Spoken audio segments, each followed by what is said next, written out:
කොහොමද ડોක්ටර්? ડોක්ටර්ව හම්බ වෙන්න ගොඩක් අමාරුයි.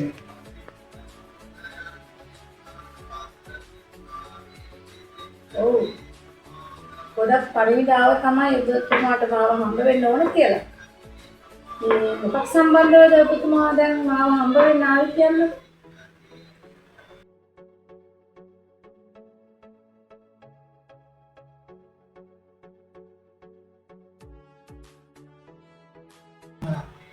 අපි කෙලින්ම කතාවට බලමු.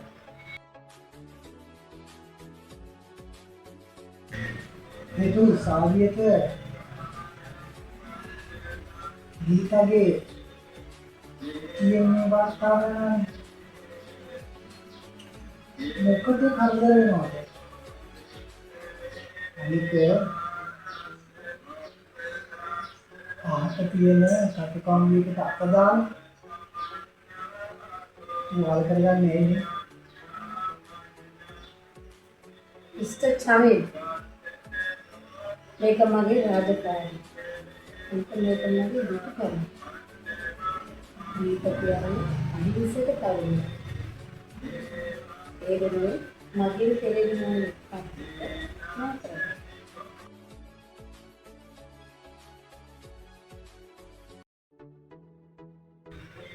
මගලන් මොනරකෝල 100ක් දෙසින ඔබතුමීගේ account එක පුරවලා ඕන විදිහට ජීවිතේ විඳින්න පුළුවන්. ඔය වගේ දේවල් කරලා මම ඉල්ලන ගන්නද? ඔබතුමා හිතාගෙන ඉන්නේ මේ ප්‍රශ්නේ ඔබතුමාගේ සල්ලි වලින් ගහලා ගන්න පුළුවන් කියලාද?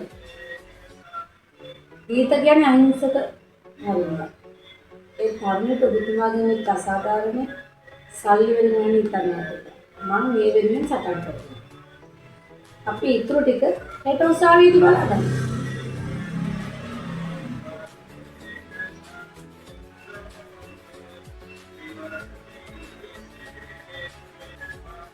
මේකයි ડોක්ටර් දන්නේ ડોක්ටර් කාගෙත් එක්කද හැප්පි විදියට. අනික ගීත කියන්නේ වැළලෙන ආත්මයක් විතරයි. ඒක හොඳට මතක තියාගත්තොත් හොඳයි.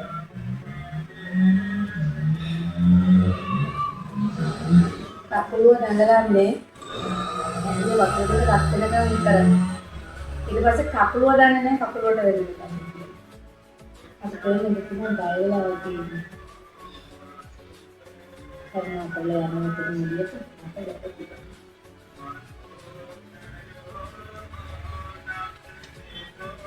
හරි.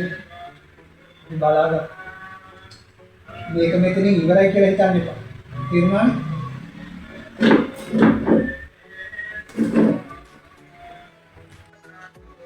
එදානිට තේරෙයි. දරුවා තාත්තා කියනකොට වන්දි ගන්න වෙනකොට ඔබතුමාගේ බලය කොතරම් තියෙන්නේ කියලා. හරිසමියන්